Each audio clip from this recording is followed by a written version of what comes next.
presentation today will be about diffusion models for image synthesis.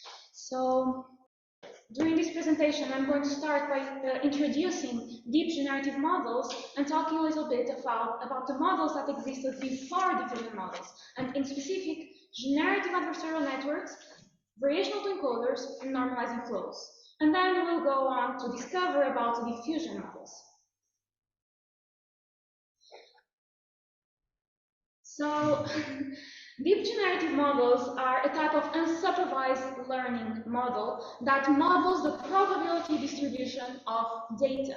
So they only look at unlabeled training samples, and they try to learn an underlying structure in these samples that allows the model to perform various tasks like outlier detection, clustering, and image generation, which is what we are going to talk about today. So the task of generating an image is actually very complicated because images have very complex, high-dimensional probability distributions, and it is practically impossible to directly sample from a probability distribution that is not only complex, but that we do not even know. However, it is entirely possible for a computer to generate a sample from a simple probability distribution, and that is well known, for example, from a Gaussian distribution. So the way deep generative models work is that they try to transform a Gaussian distribution into a complex probability distribution that models the training data. So to train a deep generative model to generate new data, first we want to learn a function that maps a point samples from a Gaussian or any other well-known probability distribution and transforms it into the complex probability distribution of real data. To generate a new data point, we only need to sample a new point from the Gaussian distribution and directly apply the function that we have learned in order to obtain a new image. There have been many deep generative models proposed in the literature, and all of them differ in how they learn these functions. The first one we are going to take a look at are the generative adversarial networks, well known as GANs. So GANs were the state-of-the-art in image generation before diffusion models appeared. They were the most popular models and the ones that were able to achieve the best results in terms of image quality. The way GANs work is that they start by sampling a vector of random noise from a Gaussian distribution, and then they train a generator network that will transform these points into an image. To help train this generator, we have an adversarial discriminator that takes a data sample and tells us whether this sample is real, or if it comes from the training data, or whether it is generated by the generator. So the goal of the generator is to generate an image that looks so realistic that the discriminator cannot tell that it was generated, that the discriminator thinks it's real. So these GANs were proposed initially in 2014, and since then many variants have been proposed in the literature in order to apply these models to many different tasks and also to improve their quality. This is one example of images generated by one variant of GANs, specifically the progressive growing of GANs. And here we can see that GANs can generate images that are very realistic.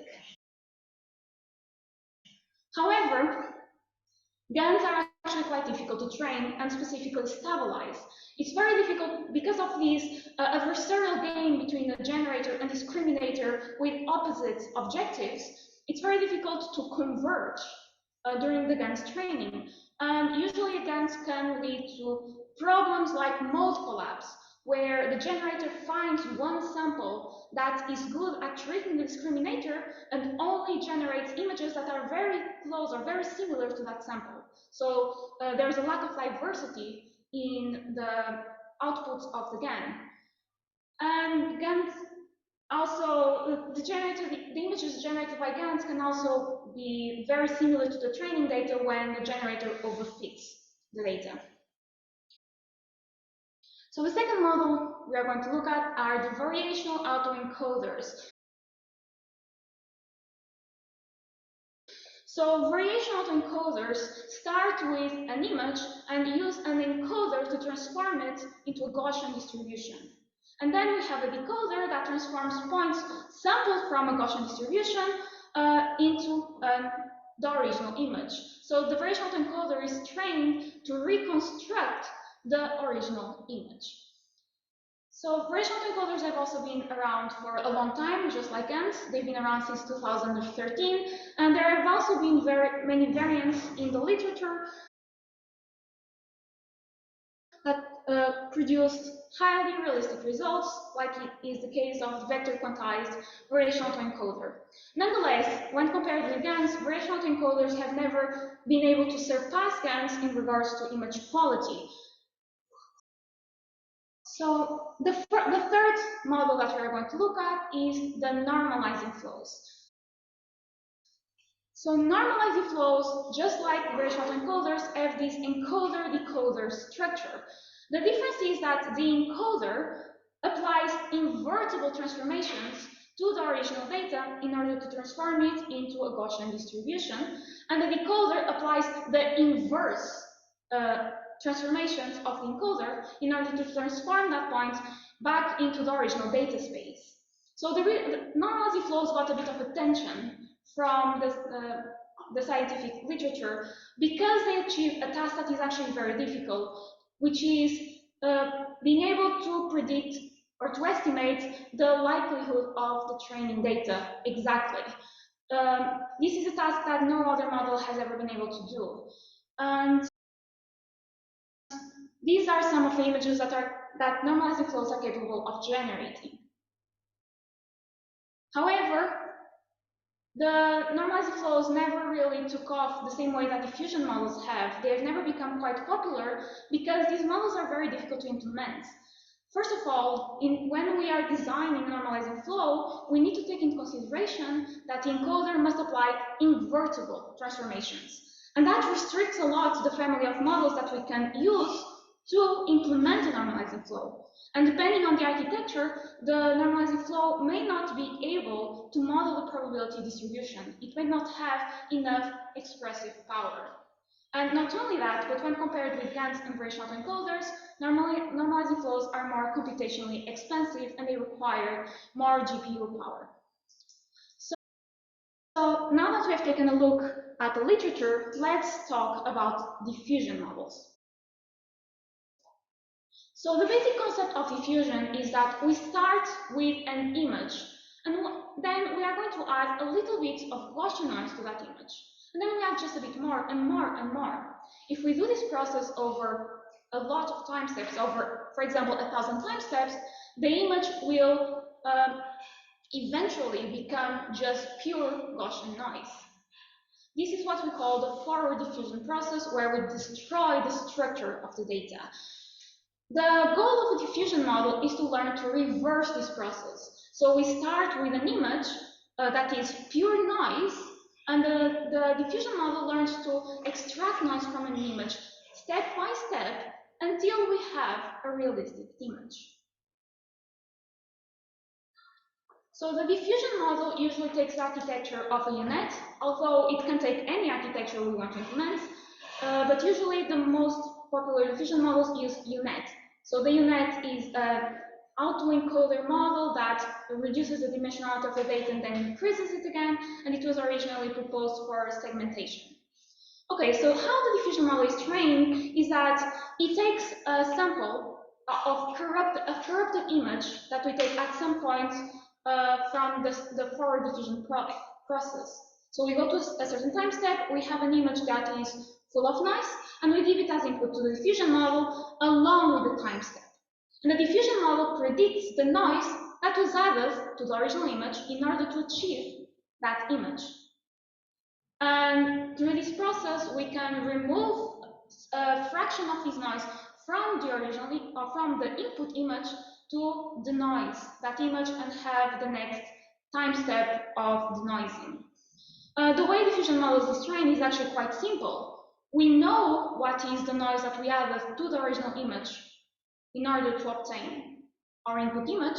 So the only thing we have to do is minimize the mean squared error between the noise predicted by the network and the ground truth noise. One thing to take into consideration in these models is that the sampling process is sequential. So in order to sample a new image, we must first generate our random noise, or image of random noise, and then apply the diffusion model for 1,000 time steps, or for as many time steps as we have initially defined, in order to denoise it and to obtain an original image. And this means that the sampling process is very slow. One thing to note, though, is that the training is not necessarily sequential. During training, you don't need to start with an image of just noise. You can take any image of the forward diffusion process. So diffusion models can generate highly realistic images, and they have been known for surpassing GANs in regards to image quality. So they have surpassed the previous state of the art, and they themselves have become the state of the art in image generation. However, training these models is computationally expensive.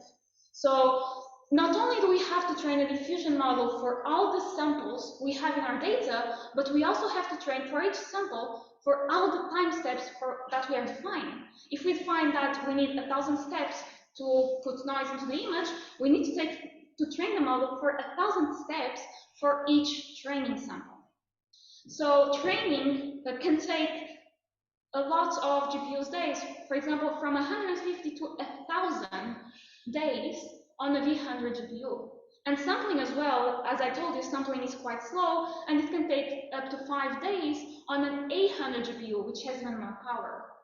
So some methods have been proposed in order to overcome this limitation. One of them is reducing the dimensionality of the data. So instead of starting with an image that is 256 by 266, we start by an image that is 64 by 64, and then we train a separate model to upsample that image until the desired resolution. One model that is actually quite popular in the literature that also tries to overcome this problem is the latent diffusion model. A latent diffusion model is trained on a latent space of another network. So imagine we start by training an autoencoder on the original data, and then we train a diffusion model in the latent space of that autoencoder in order to generate new data samples.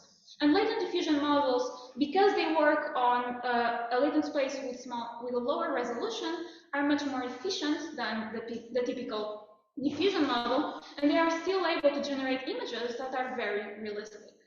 Latent diffusion is the building block of stable diffusion. Stable diffusion is a model that exists, that has been published by Stability AI, and it is open source, so its code is completely available on GitHub, and anyone can contribute to it. So diffusion models have been very well known to be able to achieve tasks like text-to-image generation. And the way they do that is that they start with a text, and they apply a transformer on the text in order to obtain a latent representation, which is provided to the diffusion model as an input, together with the corrupted noise and the time step. And in addition to that, diffusion models contain, or are trained to contain, cross-attention layers that also take input from the latent representation of text. And this helps the diffusion model learn to generate images conditioned by that text, based on that text. These are some results of images generated by various different models from the literature in text-to-image generation. And as you can see, they are actually very good. I'd like to point your attention to the rightmost image. Perhaps it's not very easy to see, but this was generated by Stable Diffusion, the latest version.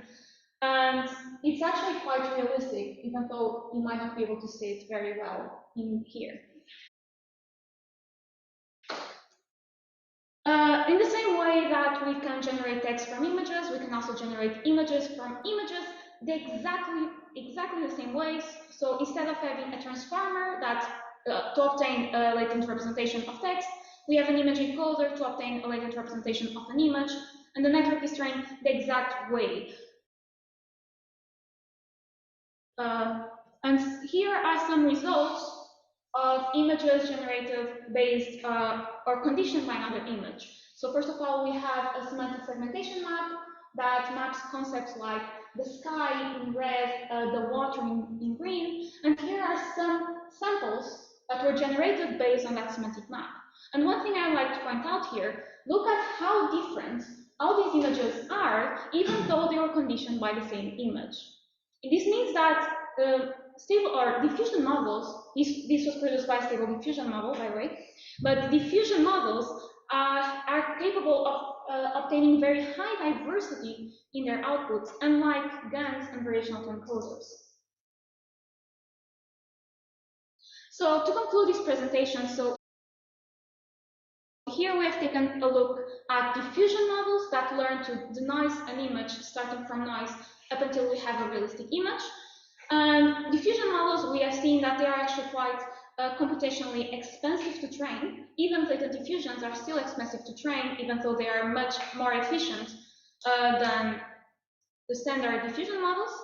And their sampling process is very slow when compared with GANs and variational encoders that don't need to go through this iterative process of denoising that can generate a realistic image based on random noise in one step.